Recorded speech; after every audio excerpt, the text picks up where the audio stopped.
Ang mga kwento ng pag-ibig, kwento ng buhay, at kwento ng pag-asa dito sa Barangay Love Stories. Love Stories. Lahat tayo ay nakagagawa ng mali, ngunit hindi ibig sabihin ay masamang tao na tayo. Kaya nga importante na piliin nating ituwid ang mga pagkakamaling yon sa pamamagitan ng paninindigang hindi tayo gagawa ng parehong kasalanan. Ikaw kabarangay, minsan ka na bang nagkamali sa iyong buhay? Dear Papa Dudut, magandang araw po sa inyo at sa mga kabarangay natin na avid listener ng Barangay Love Stories. Ako po si Vivian, 31 years old at taga San Juan.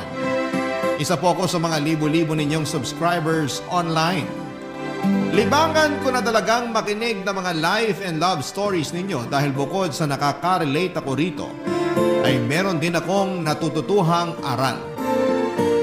Kaya naman naisip ko na magbahagi rin ng sarili kong istorya na kabubulutan ng aral at inspirasyon ng mga kabarangay. Bukod sa akin ay nakikinig din pala sa programa ninyo ang Mama Judy ko. Nasa bahay lang naman kasi siya at ang pinagkakabalahan lang niya ay ang mga pa-order niyang pastries tulad ng cakes, cupcakes at iba pang mga tinapay. Pero wala naman siyang physical store. Habi lang niya talagang mag-bake hanggang sa naisipan naming magbenta dahil masarap naman talaga. At dahil nga sa sipag at tiyaga, samahan pa ng dedikasyon, naging kilala ang mga paninda ni Mama kaya dumami rin ang mga suki niya. Mahal na mahal ko ang mama ko. Siya lang kasi ang nagpalaki sa akin at bilang single parent ay saludo ako sa katatagan at determinasyon niya, Papa Dudut.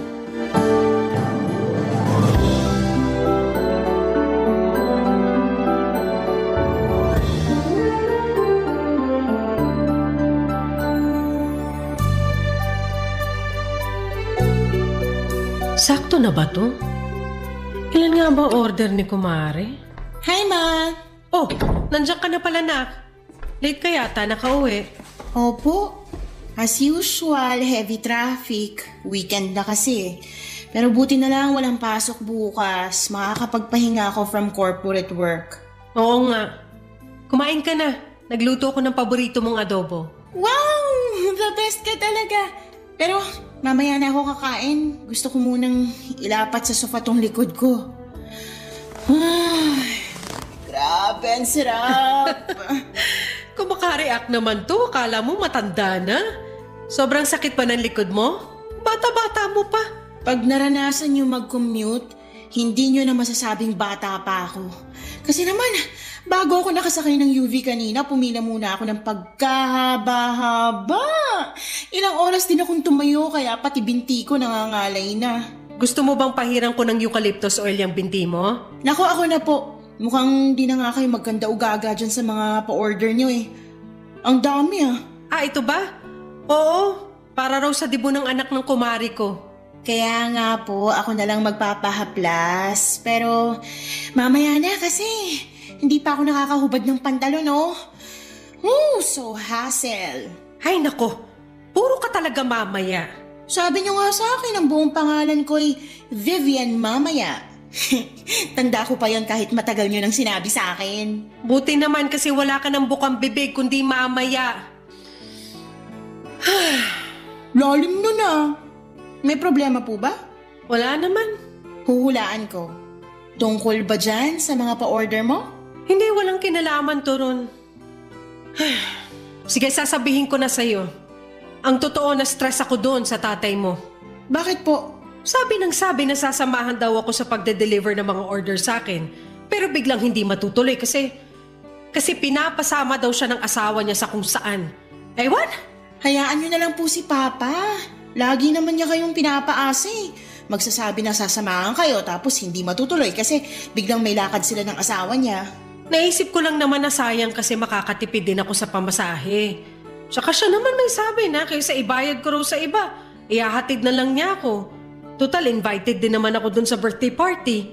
Hanggang ngayon ba naman nagpapapaniwala pa rin kayo sa mga sinasabi ni Papa? Mukha naman siyang seryoso. Mukha lang pero hindi talaga. Parang di nyo kilala si Papa, nuknukan ng sinungaling at paasa. Huwag ka naman magsalita ng ganyan sa papa mo, nak. At bakit hindi? Kasi tatay mo pa rin siya. Basta ako, hindi na naniniwala sa kanya, Ma. Lagi na lang napapako yung mga pangako niya eh. Pinapaasa niya lang tayo, kaya nadala na ako. Tsaka, kaya naman natin yan kahit wala siya. Tutulungan ko kayo. Ako na rin mamamasahe para hindi nyo naalalahanin. Ay, wag na. Nakakahiya naman sa'yo. Mapapagastos ka pa. Wala pong kaso sa akin yun. Tsaka, pwede po bang tigilan nyo na yung pakikipag-usap nyo kay Papa? I mean, baka kasi malaman na naman ng asawa niya na may communication kayo tapos sumugod na naman yung dito't manggulo. Ayoko na pong maulit na pumunta siya rito tapos pinagsalitaan tayo na masama't masakit. Hindi ko lang kasi mapigilang kausapin ng papa mo. May mga araw kasi na namimiss ko talaga siya. Hindi pa po ba ako sapat? Ano bang sinasabi mo? Siyempre sapat ka na. Yun naman po pala eh. Kaya sana tama na. Tigilan nyo ng paghahabol kay Papa kasi kahit anong gawin natin, hindi niya tayo magiging priority. Kaya nga ako, hindi ko na siya masyadong iniisip eh. Para hindi na rin ako nasasaktan. Sinanay ko na lang sarili ko na wala akong tatay. Sana po ganun din gawin nyo. Mag-move on na kayo sa kanya kasi sino lang ba tayo sa buhay niya? Alam mo, tama ka. Dapat talaga matagal ko nang pinutol ang communication namin eh. At hindi na ako pumayag na kausapin niya. Tama ka, nak. Salamat sa pagpapaalala mo sa akin. Walang anuman po. Basta, kaya natin at masaya tayo kahit tayo lang dalawa. Papa Dudut, mabait at mapagmahal ang mama ko. Pero aminado siyang naging mapusok noong kabataan niya, kaya siya naging kabit o kirida. Hindi ako proud na ganon ang mama ko pero habang tumatanda ako ay na-realize ko na biktima lang din siya ng sitwasyon. At lahat yon ay sinisisi ko sa tatay ko.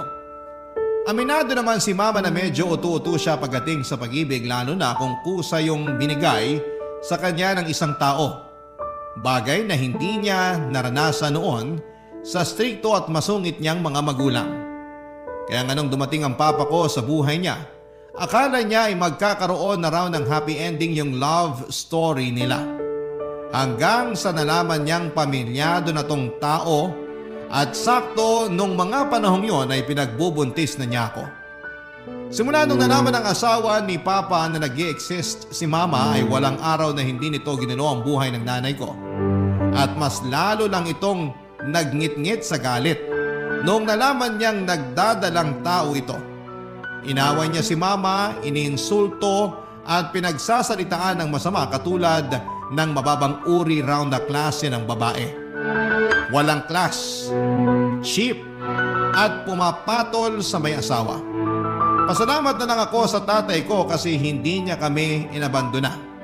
Binigyan niya kami ng apartment na tinitirhan namin hanggang ngayon habang siya ang nagbabayad ng renta. Pero hindi siya nakatira sa apartment kasama namin dahil hindi naman niya kami totoong pamilya. Doon na nga nagsimula ang pagtatampo ko sa tatay ko. Tapos nadagdagan lang yon nung sinabi sa akin ni Mama yung totoo naming estado sa buhay niya. Fast forward. Lumaki akong walang father figure kaya aminin kong naging sabik ako sa pagmamahal ng isang ama. Nagkaroon ako ng daddy issues na masasabi kong naman ako sa mama ko. Nag-enjoy akong makarinig ng validation mula sa mga professor kong lalaki noong college ako. Pero at the same time ay ilag din ako sa kanila. Ewan ko, Papa Dudut, pero meron akong thinking na manloloko lahat ng lalaki. Kaya nga NBSB ako. Nagbago na lamang lahat noong makilala ko si Tommy, supervisor namin sa pinagtatrabahuhan kong private company bilang admin staff, Papa Dudut.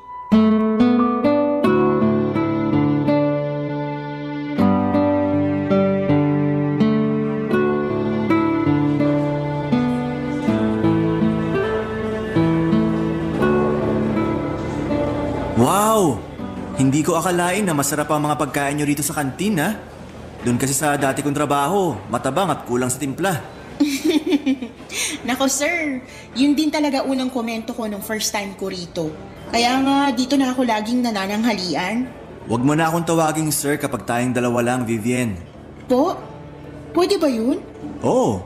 Pero baka may makarinig kung hindi ko kayo tatawaging sir tapos may masabi na kung ano. Kung may sasabihin man sila, kasalanan na nila yon kasi malisyoso at malisyosa sila. Ang akin lang naman, gusto kong maramdaman mo na okay tayo. Kumbaga, hindi lang tayo magkatrabaho, magkaibigan na rin. Tama po ba yung narinig ko? Gusto niyo ako maging kaibigan? Oo naman, bakit hindi? Ngayon lang kasi ako nagkaroon ng kaibigan na mas mataas sa akin yung posisyon. Madalas kasi yung mga supervisor at manager lang nagiging close sa isa't isa. Ganun ba?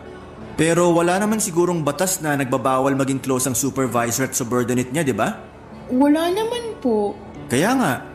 Kaya bakit hindi tayo maging close? Sa bagay. Naninibago ka lang kasi balita ako. Masungit daw yung pinalitan kong dati niyong bisor. Tapos hindi pa sumasama sa mga labas niyo tuwing may okasyon. Ay opo. Gusto nun mapag-isa lagi tapos mas close siya sa mga matataas. Lagi rin kaming sinusungitan kaya hindi po kami komportable sa kanya pag nandyan siya. Kaso patay na po siya. Kaya wag na natin masyadong pag-usapan para respeto na rin. Sige. Anong gusto mong pag-usapan natin? Po? Naku, ano nga ba? Wala akong maisip na topic eh. May boyfriend ka na ba? Wala pa po. Pero nagkaroon ka na. Hindi pa rin. NBSB po ako. Ano yung NBSB? No boyfriend since birth. May nanligaw naman sa akin pero hindi ko sinasagot. Mas focus kasi ako nun sa pag-aaral ko. Pero nakagraduate ka na at working ngayon. Bakit wala ka pa ring boyfriend? Wala pa kasi ako nagugustuhan. Siguro may pagkapihikan ka. Siguro nga po pero di naman masama yun, di ba? Hindi naman. Importante nga na kilalanin mo yung manliligaw mo. Para wala kang pagsisiyan sa dulo sakaling meron pala siyang tinatagong sikreto. Sikreto kagaya ng ano po? Na may iba pala siya. Nako, parang tatay ko lang yan. Talaga? May ibang babae ang tatay mo? Meron po pero nanay ko po yung ibang babae. Kasi kasal na yung papa ko sa asawa niya nung nagkakilala sila ng mama ko. Tapos ayun, nabuntis niya si mama at pinagrenta kami ng apartment. Pero hindi namin siya kasama kasi nga may pamilya talaga siya. Ang lungkot naman nun. For sure hindi alam ng mama mo na kasal na pala yung papa mo. Opo. Kaya nga hindi ko rin magawang magalit sa nanay ko dahil lang naging kabit siya. Para sa akin, kasalanan yung lahat ng papa ko. Kaya siguro hirap din ako magtiwala sa mga lalaki kasi iniisip ko lahat pwedeng magloko. Hindi naman lahat. Paano na lang kaming mga tunay na good boy, di ba? Talaga? Good boy kayo? Oo naman. Kaya dapat baguhin mo na yung tingin mo sa lahat ng lalaki. Papadudot na una ako ng 2 taon kay Tommy sa company namin. Then, dumating siya at pumalit sa posisyon ng dati naming bisor na namatay dahil sa sakit. Mas matanda sa akin si Tommy ng 10 taon. 35 na siya ng mga panahong yon samantalang ako ay 25 years old. Pero kahit na ganoon ang agwat ng edad namin, masasabi kong nagja-jive kami. In fact, halos lahat ng subordinate niya ay kasundo niya rin. Pero sa aming lahat, ako lang talaga yung natatanging ka-close niya. Bukod doon ay magaling makisama si Tommy. Mas magaling pa siya sa pinalitan niyang bisor namin. Kahit na yung pinakapasaway naming empleyado ay nakakasundo niya. Charismatic din kasi siya, gwapo, moreno, matangkad at may dimple sa magkabilang pisngi. Napaka-expressive din ng mga mata ni Tommy. Sa katunayan ay para akong naingkanto kapag tinititigan ko ang mga yon. Tapos ay sasabayan pa niya ng makalaglag panty na mga ngiti. Para akong maiihi sa kilig, papadudot. Ewan ko ba pero simula nang makilala ko si Tommy at naging close kami ay biglang nagbago ang pananaw ko sa mga lalaki. Siguro hindi naman lahat katulad ng tatay kong manloloko, papadudot. Barangay Love Stories. Barangay Love Stories. Papadudot sa loob ng 2 taon ko sa trabaho, mabibilang ko lang talaga yung araw na pumasok ako na may ngiti sa labi. Yun bang excited magtrabaho kasi makikita ko na ulit yung crush ko. Oo, crush ko na si Tommy ng mga panahong yon. Alam ko na crush din siya ng BFF kong bading sa kabilang department, pati na rin yung byuda naming manager. At kahit na nga yung lady guard naming titibo-tibo ay naobserbahan kong todo ang ngiti at pa-cute kapag nagka-clock in at clock out si Sir Tommy. Grabe! Ang harot-harot at ang sarap kurutin sa singit. Pero tiwala naman ako na mas marami pa rin ang atensyon na nakukuha ko mula kay Tommy. Dati sobrang saya ko na kapag pinupuri niya yung suot kong damit kasi bagay daw sa akin. O di kaya naman ay sinasabihan niya akong blooming kapag naka-makeup ako. Maganda pa rin naman daw ako kahit simpleng pulbos lang pero mas lalong gumaganda kapag nanapatan na ng kolorete ang mukha. Kaya nga kahit na hindi ako mahilig mag-makeup ay inaral ko talaga para sa kanya, papadudot. Lahat ng pagbabago kong yon sa loob lang ng 2 buwan ay hindi nga nakalusot sa mapag-obserba kong nanay, papadudot.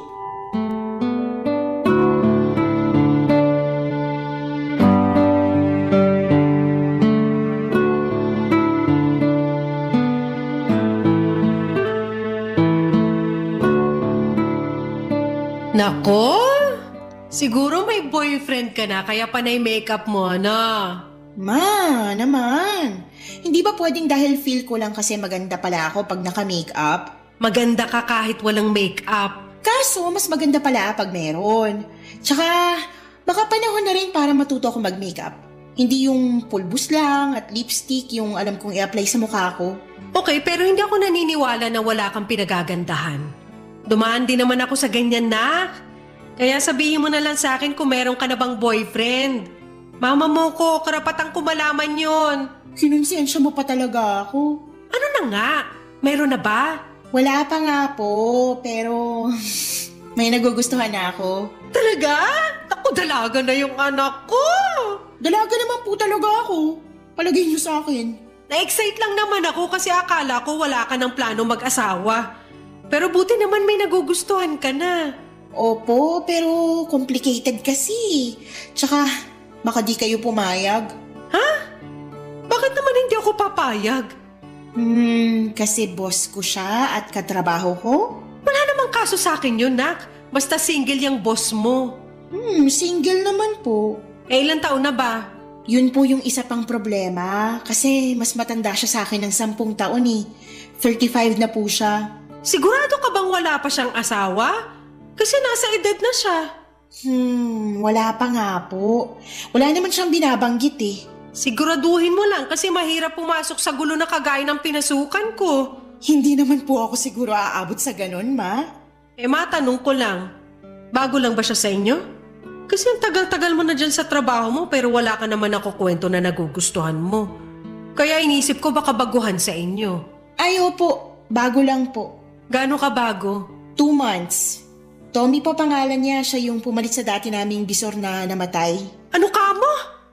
Namatay na yung dati niyong bisor? Opo. Naku, kawawa naman. Parang nakwento mo pa lang na nagkasakit siya tapos wala na pala siya. Nakakagulat nga po. Pero yung Tommy na yan, kumusta naman bilang bago niyong bisor? Mabuti po kasi mabait siya at kasundo namin. Tapos kahit 35 na siya, mukha pa rin siyang nasa 20s. Mas baby face pa siya sa akin, ma. Talaga? May picture ka ba dyan? Patingin nga. Sige po. Ito nasa phone ko. Wow, oo nga. Hindi halata yung edad niya. Di ba? Ang cool niya manamit. Ang pogi niya po, no? Oo, pogi nga. Pero ang tanong ko, gusto ka rin ba niya? Sakit niyo naman magsalita. Sagutin mo na lang yung tanong ko kasi mamaya baka ikaw lang yung may gusto sa kanya. Hindi ko pa po masabi pero close kami. Kaya siguro nagkagusto ako sa kanya. Pero paano kung magka-developan kami? Ayaw niyo po ba sa kanya? Hindi naman sa ayaw ko sa kanya. Ayaw ko lang mapahamak ka sakaling may sabit siya. Tama na yung ako na lang yung naging kabit. Wag na ikaw. Papadudot, aaminin kong hindi ko naging priority na alamin kung may asawa o wala si Tommy. Kasi base sa obserbasyon ko ay binata siya. Walang tinitext o chinachat na misis o girlfriend at lagi niyang sinasabi na mag-isa lamang siya sa tinitirhan niyang apartment. Bukod doon ay wala rin naman siyang nababanggit kaya sigurado kung wala siyang sabit. Malinis din ang Facebook account niya kung saan kami friends. Walang kahina-hinala pero dahil sa sinabi ni Mama, bigla akong nakaramdam ng pag-aalala. Moderno na ang panahon. Hindi na dapat basta-basta naloloko ang mga kababaihan. Alam ko na concern lamang si Mama sa kapakanan ko dahil ayaw niyang matulad ako sa kanya. Nakabit na kung tawagin ang mga legal wife ay cheap, walang class, at mababang uri ng mga babae. Hindi naman kasi talaga maganda ang maging isang kabit at makasira ng pamilya. Alam ko kasi yung pakiramdam na simula pagkabata ay tampulan ng tukso ng mga kaklase ko dahil wala akong tatay dahil kabit lang daw ang nanay ko. Kaya nga never akong pumasok sa relasyon kasi natatakot akong magkamali. Pero ewan ko, nang dumating si Tommy sa buhay ko ay para kong ibon na nakawala sa hawla. At naging malaya. At gusto ko ang pakiramdam na yon, kaya naman tinuloy ko pa rin ang feelings ko sa kanya. Kahit na may agam-agam ako sa dibdib. Hinayaan kong magka-developan kami ni Tommy, Papadudot. Inakit ko siya hanggang sa umamin siya sa akin na nagugustuhan na niya ako. Siyempre sinunggabang ko na yung pagkakataon na agad ding umamin sa kanya. Naging kami pero nakiusap siya sa akin na itago muna namin ang aming relasyon. Lalo na at pinagbabawal yon sa opisina namin. Kaya nang pagkalipas lamang ng 2 linggo ay may nalaman ako na labis na nagpaguho ng aking mundo. Kasal na pala si Tommy at nakabakasyon lang sa ibang bansa ang asawa niya. Nalaman ko yon nang makita ko ang wedding picture nila sa drawer niya nang minsan niya akong sinama sa apartment niya, Papadudot.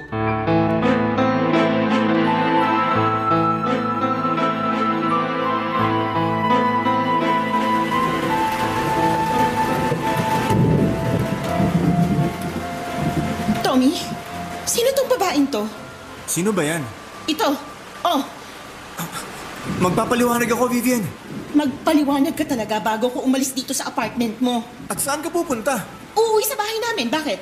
Palagay mo sa akin, batang musmus na hindi marunong umuwi mag-isa? Pero gabi na oh. Tsaka baka umulan, mapano ka pa? Wala akong pakialam. Kaya bago ko gawin yun, magpaliwanag ka na. Sino tong babae kasama mo sa picture na to? Asawa mo? Oo. Unang niya ka. Kasal ka na pala. Sorry, okay? Hindi ko nasabi kasi... Kasi bakit mo ba naman sasabihin, di ba? Eh di pag nalaman ko, syempre lalayuan kita. At ayokong layuan mo ko kaya hindi ko na sinabi. Ginawa mo kong kabit, Tommy. Wala kang konsensya. Hindi na rin naman kami okay ng misis ko eh. In fact, wala siya ngayon sa apartment ko kasi mas inuna niya pang puntahan yung peste niyang business trip. Kaya naman pala, wala palang pusa kaya malikot ang daga. Huwag mo naman sabihin yan oh. At bakit hindi ko sasabihin? Kapal ng mukha mo. Akala mo hindi masakit yung ginawa mo? Hindi ko naman sinasadya. Pero wag mo sanang isipin na hindi totoo yung mga pinakita at pinaramdam ko sa'yo. Mahal kita, Vivian. Pero kasal ka nga. Nasa business trip lang yung misis mo, hindi pa kayo hiwalay. Alam mo, mahal din naman kita eh. Pero hindi ko pinangarap na maging kabit. Alis na ako. Ayoko magstay sa lugar na to kasama yung sinungaling na katulad mo. Please, wag kang umalis. Wag mo akong iwanang mag-isa dito. At bakit hindi? Ayusin natin to. Ayoko mawala ka sa akin. Hindi na natin maaayos to kasi nung una pa lang, hindi ka na nagsabi ng totoo. Nakakatawang isipin na panaysabi ka pa sa akin na iba ka sa lahat, na good boy ka pero hindi naman pala. Kapag naaalala ko yun, mas lalo lang nadadagdagan yung galit ko sa'yo eh. Nagawa ko lang naman yun kasi hindi ko na kayang pigilan yung feelings ko sa'yo eh. Ewan ko, pero na-realize ko malaking pagkakamali talaga na pumayag ako magpakasal sa asawa ko kahit hindi ko naman siya mahal. Tuloy nung dumating ka, tsaka naman naging komplikado ang lahat. Kapal ng mukha mo, no? Sinisi mo pa talaga ako? Hindi kita sinisisi. Hindi raw, pero rinig na rinig ko kaya. Alam mo, kasalanan mo yan. Ikaw lang naman na nagloko, dinamay mo pa ako. Wala akong kamalay-malay na kasal ka na pala. Tapos wala rin alam yung misis mo na iniiputan mo na siya sa ulo. I'm sorry, Vivian. Patawarin mo na ako kasi nagsinungaling ako. Hindi ko na alam kung paano ka patatawarin. Pero isa lang malinaw sa akin ngayon. Hindi kita pwedeng pagkatiwalaan. Ano malay ko? Marami ka pang hindi sinasabi sa akin. Wala na. Yun lang tungkol sa misis ko. Wow! Akala mo yata maliit na bagay yung tungkol sa misis mo, no? Vivian naman.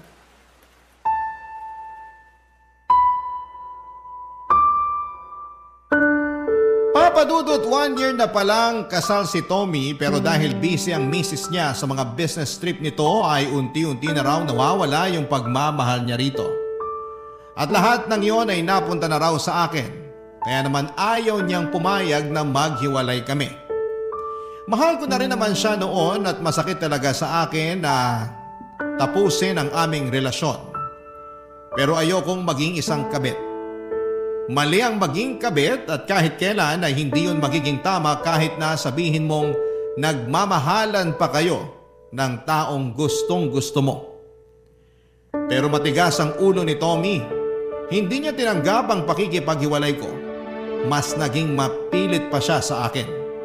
Buti na lamang at profesional pa rin siyang kumilos sa trabaho kaya hindi halata na may something sa aming dalawa.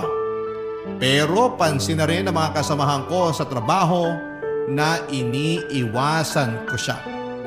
Minsan ayoko na talagang pumasok sa opisina kasi makikita ko na naman siya. Nakakatawa na dati-rati inspired at excited po ako na makita ko siya pero matapos kong malaman ang lahat ay parang gusto ko na lamang mag-awol at hindi na magpakita pa sa pinagtatrabahuhan naming dalawa, Papa Dudut. Barangay Love Stories. Barangay Love Stories. Papa Dudut, dahil makulit at mapilit si Tommy ay pinagbigyan ko siya na makipagkita sa kanya noong nagsabi siya na gusto niya akong makausap. Sakto weekend kaya nagpunta kami sa isang restaurant sa Tagaytay. Nag-lunch at nag-usap. Sinabi na naman niya na wala siyang masamang intensyon sa akin at handa siyang itama anuman ang pagkakamali niya sa aming relasyon. Doon na siya nangako na makikipaghiwalay sa asawa niya sa lalong madaling panahon. Naramdaman ko naman yung senseridad niya sa bawat salitang binitawan niya, Papa Dudut. Sa katunayan ay naging masaya ako sa pag-uusap namin yon habang kumakain. Hindi ko na lamang namalayan na hinahawakan niya yung kamay ko sa kalagitnaan ng pag-uusap namin. At hinayaan ko lang yon dahil masarap sa pakiramdam. Inihatid naman ako ni Tommy sa bahay namin kasi inabot na kami ng gabi. Alalang-alala si Mama at akala niya ay napano na raw ako. Hindi kasi ako nakapagsabi sa kanya kung saan ako pumunta. Nagsinungaling na lamang ako na may nilakad. Butit hindi na masyado nagtanong pa ang nanay ko. Nagpatuloy ang relasyon namin ni Tommy pero habang tumatagal, imbes na maging masaya ay unti-unti akong kinakain ng konsensya.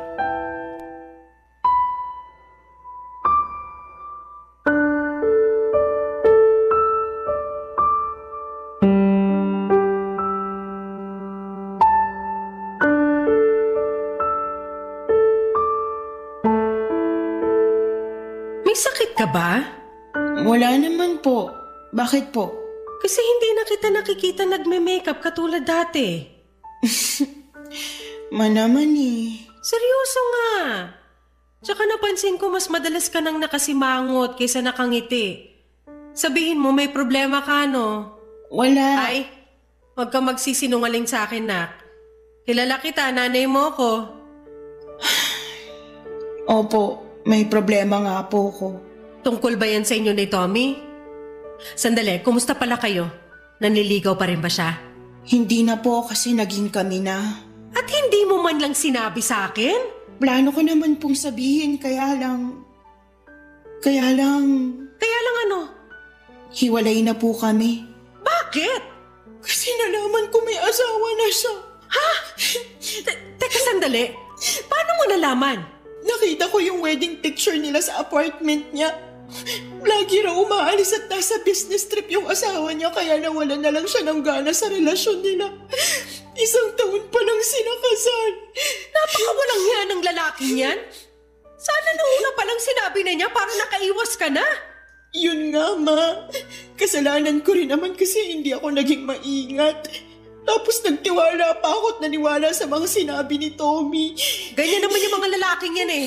Magagaling magtago ng sikreto. Pero itong Tommy, apaka-amateur. Pero ngayon mo biglang bumalandra yung wedding picture nila ng asawa niya sa mukha mo. Baka tinuro talaga sa'yo ng anghel mo yon. Kasi gusto kanyang protektahan laban sa lalaking yun, Nak.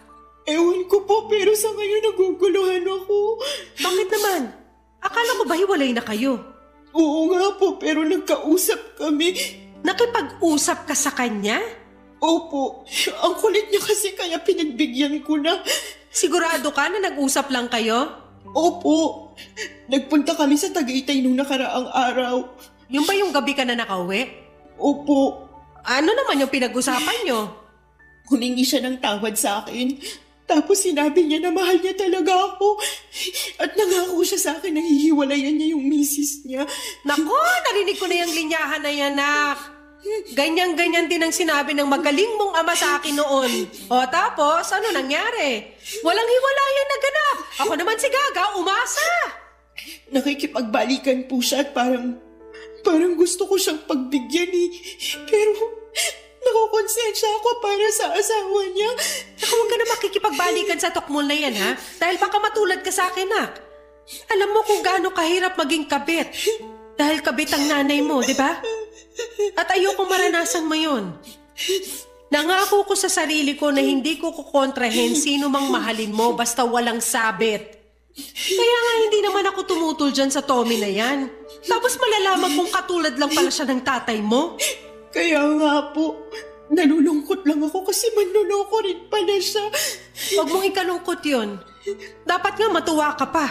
Kasi hanggat maaga nalaman mo.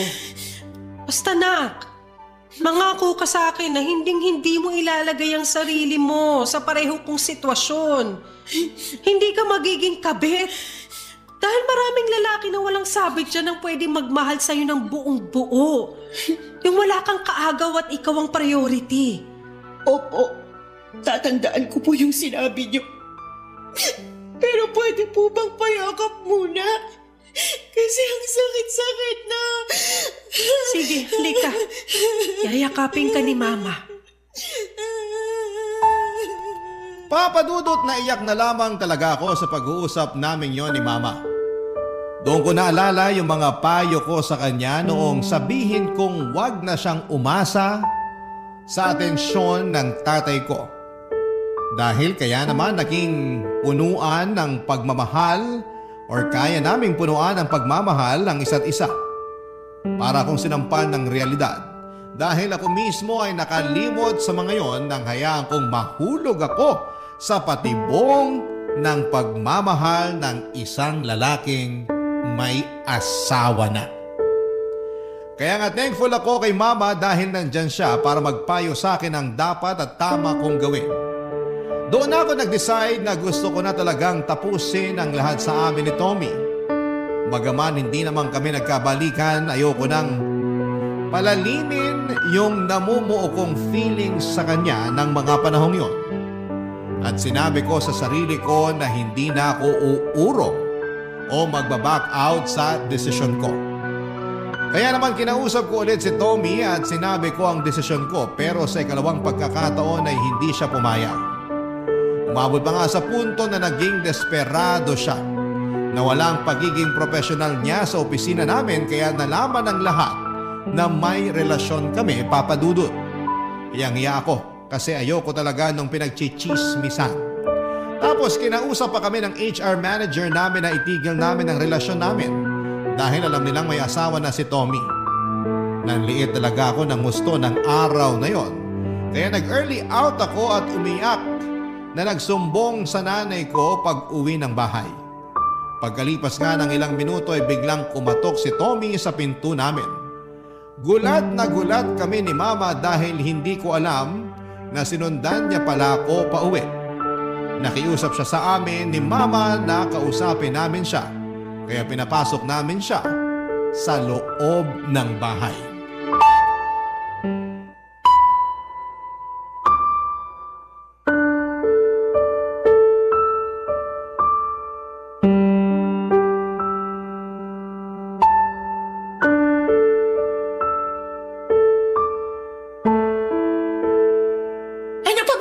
Pag-usapan natin. Hindi pa ba sapat yung kasunduan natin sa office na ititigil na natin kung anong meron sa atin? Pero hindi ko kaya. Anong hindi mo kaya? Baliw ka na ba? Baliw na kung baliw, pero oo. Anong magagawa ko? Mahal na nga kita. Tigilan mo yung pagsasabi mo na mahal mo yung anak ko matapos mo siyang gawing kabit. Hindi niyo po kasi naiintindihan, tita. Anong hindi ko naiintindihan? Sige nga, ipaliwanag mo. Mahal ko nga po yung anak niyo. Tsaka nangako naman ako kay Vivian na hihiwalayin ko yung misis ko kasi ayaw ko na sa kanya. Kung makapagsalita ka, parang nagpapalit ka lang ng damit Nakapagluma na o hindi kaya nagsawa ka na, ayawan mo na? Ganyan ba talaga kayo makasinungaling at manloloko? Para naman kayong baliw, tita Ano sinabi mo? Bakit mo sinabihan ng baliw si Mama? Hirap kasi paintindihin niyang nanay mo. Kung makapang-insulto sa akin at sabihan ako manloloko, akala mo hindi nagpaloko nung naging kabit ng tatay mo. Ang kapal na mukha mong sabihin yan dito sa pamamahay ko mismo! Pasensya na po, okay? Nabigla lang ako. Sinadya mo talaga yon. Hindi nga. Ang lakas ng loob mong pagsabihan ng ganyan si Mama. Lalo lang tuloy ako naiinis sa'yo. Ikaw, alam mo, ang arte-arte mo. Bakit kasi hindi ka nalang magpasalamat na nagustuhan kita? Na sa wakas, nagka-boyfriend ka na. Di ba sabi mo NBSB ka? O ayan, hindi na. NBSB ako dahil ginusto ko, dahil natatakot ako na baka lahat ng lalaki katulad ng tatay ko. Hindi na ako nagkamali dahil mas masahol ka pa sa kanya. Ewan ko ba naman sa'yo kung bakit hinahabol mo pa rin ako? Ayoko na nga makipagbalikan sa'yo. Huwag ka nang umasa na babalik sa'yo ang anak ko! Dahil ako na mismo ang kokontra! Kapal na mukha mong sabihin na magpasalamat sa'yo ang anak ko kasi nagustuhan mo siya? Hoy! Para sa kaalaman mo! Pinalaki ko na mabuti ang anak ko para hindi maging kabit na katulad ko. Kasi alam ko yung hirap ng pagiging kabit. Alam ko rin na mali. Kaya nga gusto ko yung itama. Tapos bigla ka susulpot sa buhay niya para lang gawin siyang kabit? Nasaan ang konsensya maglalaki ka? Ginusto rin naman ng anak niyo yun. Kaya dapat sisihin niyo rin siya. Anong ginusto? Hindi ko ginusto maging kabit mo. Kaya nga nung nalaman kong kasal ka na nakipaghiwalay na ako sa'yo, diba? Pero makulit ka. Ayaw mo at pinilit mo pa akong kausapin para makipagbalikan. Walang alam ang anak ko. Binilog mo lang yung ulo niya. Hindi ko nakasalanan kung may pagka-utu-utu yung anak mo. Anong sinabi mo? Kapal ng mukha mo? Akala ko ba nagpunta ka rito kasi gusto mo makipag-usap? Pero bakit ngayon bigla mo na lang kaming iniinsulto at dito pa talaga sa pamamahay namin? Oo nga. Pero nagbago na isip ko. Ang arte mo kasi. Hindi ko na alam kung paano pa kita makukumbinsi. Sa pinagsasasabi mong yan sa amin ng mama ko, mas nadadagdagan lang yung dahilan para layuan na talaga kita. Yung tipong kahit pagkakaibigan, hindi ko ibibigay sa katulad mo. Umalis ka na sa bahay namin, Tommy! Tigilan mo na rin ang anak ko, kundi ipapapulis kita!